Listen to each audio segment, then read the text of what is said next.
Thank you so much for Hello, hi. joining us for this interview. I'm so happy to be here talking to you. I enjoyed watching the documentary Softie, and I do think we didn't just randomly select Softie to be screened at Geração 80. But we do feel like because we are also in the process of the elections, we decided Mhm. that it would be appropriate for us to, watch a movie that has to do with the times that we are currently living in. So we are so excited for the exhibition tonight. Thank you for having me. One of the things that captivated my attention is the fact that you start off the documentary by telling us a bit more of Boniface. Boniface, not Mhm. the activist, but Boniface, what he was before being an activist.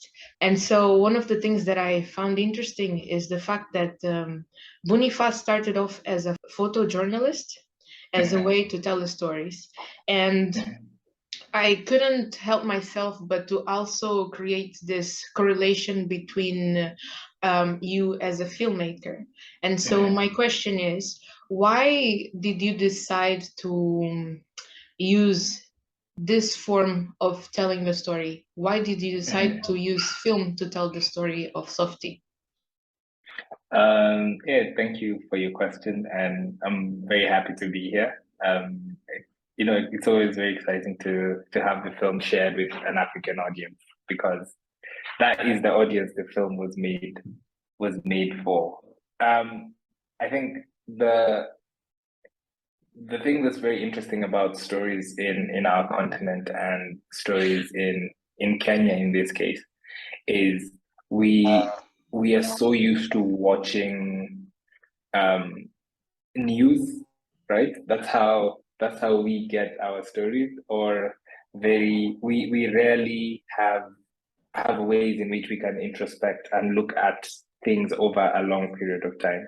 So the beauty of documentary and this particular style creative documentary is it allows people to walk through a journey with someone and see how someone transforms and how all the aspects of life affect their life. In this case, it was Boniface, his wife, and his children, and how over a period of close to 10 years, the different things that happen in our country have affected their lives and the decisions that they're making.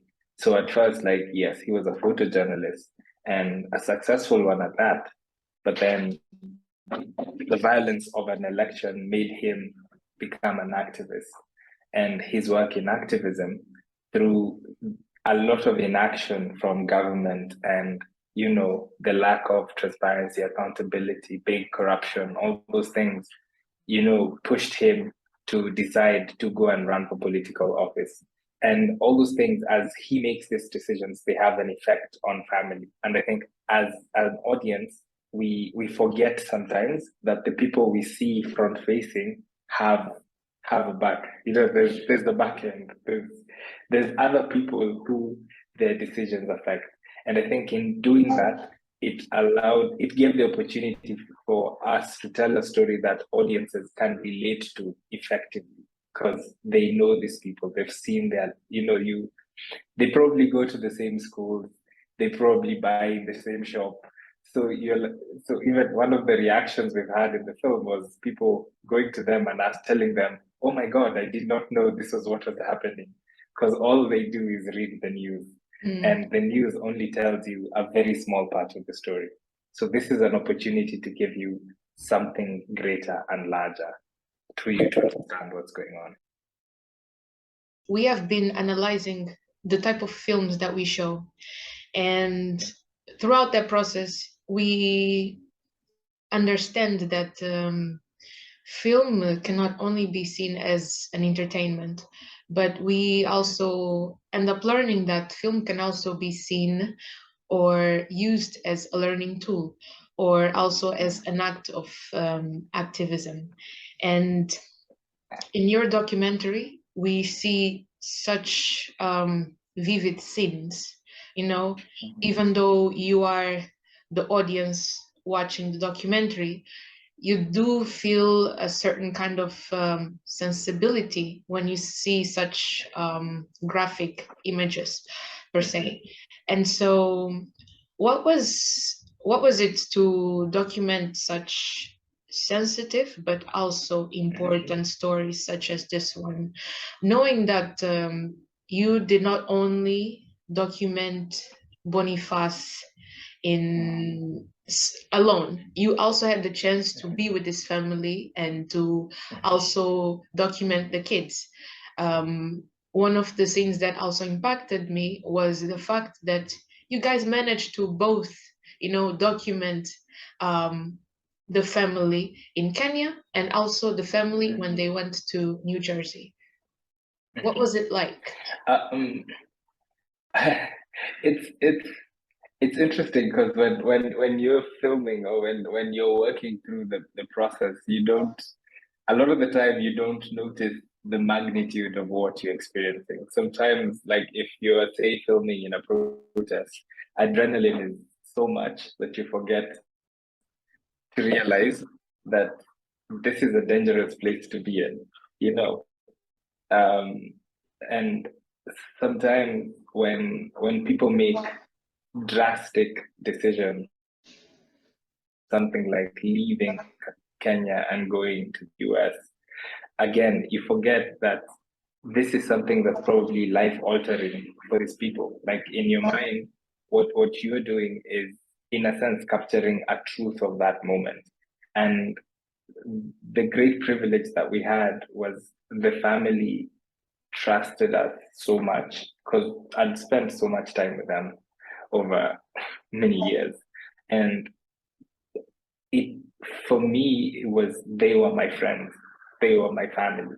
Like I was a part of what they were going through. And there are many times where, even if you see in the film, when they're talking to the camera, they're not talking to, you could tell they're not talking to, say, this is someone who was sent to film.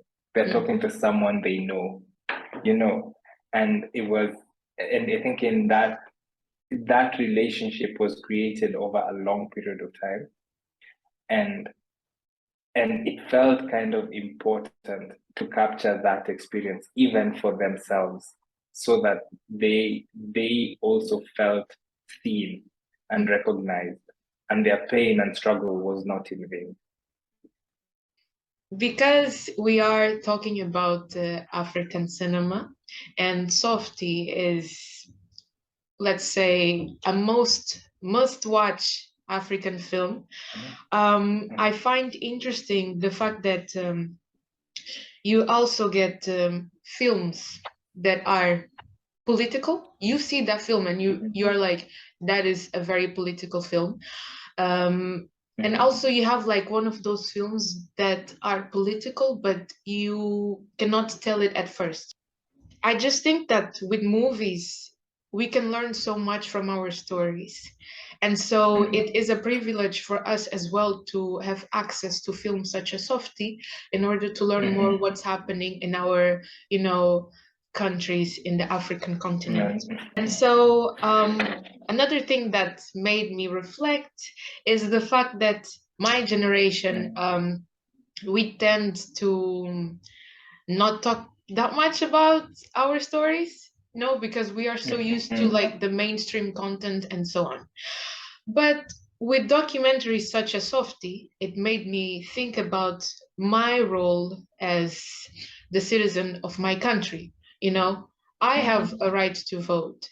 And so it also made me reflect on the process that we are currently dealing with the elections. Many people from my generation are going to be voting for the first time this year. And some people like me are not going to vote. So, unfortunately. And so I would like to know if there's some kind of like correlation between Angola and Kenya when it comes to my generation. The biggest group or block of voters in Africa are young people. And the greatest problem, I think the same like what you're saying in Angola, which is the same in Kenya, is most of young people don't want to vote. And the reason for this is there's been so many years of corruption and impunity and nepotism. Like there's been so many years that they have grown up and seen systems not work. So it feels like, why should I vote? Because these people are still going to steal and do what they want, that kind of thing. And that is true. Like it is the sad state of our existence. But the thing that is in the film and the thing that I believe in and the thing that we have to do is we should take advantage of the numbers that are there to make a difference, to go out there and vote, even if you vote for the person everybody's saying is not going to win. I think that is a statement. That is something that the people whom have consistently hidden, like resisted for resisted for your voice to be heard. Like those people will have to hear that. I think us not voting just continues and perpetuates these, these corrupt leaderships to continue, you know. So the inaction doesn't cause change. It will never cause change. It will always be action that causes change. And action is voting. Action is pushing for candidates that we identify with, encouraging those candidates, fundraising for those candidates, advertising for those candidates. And that is what's going to make a difference. And it's the same in Angola, like you're saying, it's the same in Kenya. I know it's the same in Tanzania. It's the same all across the continent, that young people are tired of what they're seeing, but a lot of them are turning to apathy, to choosing not to engage. However, if we do not engage, we are just perpetuating the same problem, So that's why we have to engage. That's why we need to have these conversations. That's why we have to get out and vote. That's why we have to get out and support the people whom, people who don't think they have a chance, Let us make them believe that they have a chance and push for them so that our voices can be heard. Thank you, Sam. Thank you so much.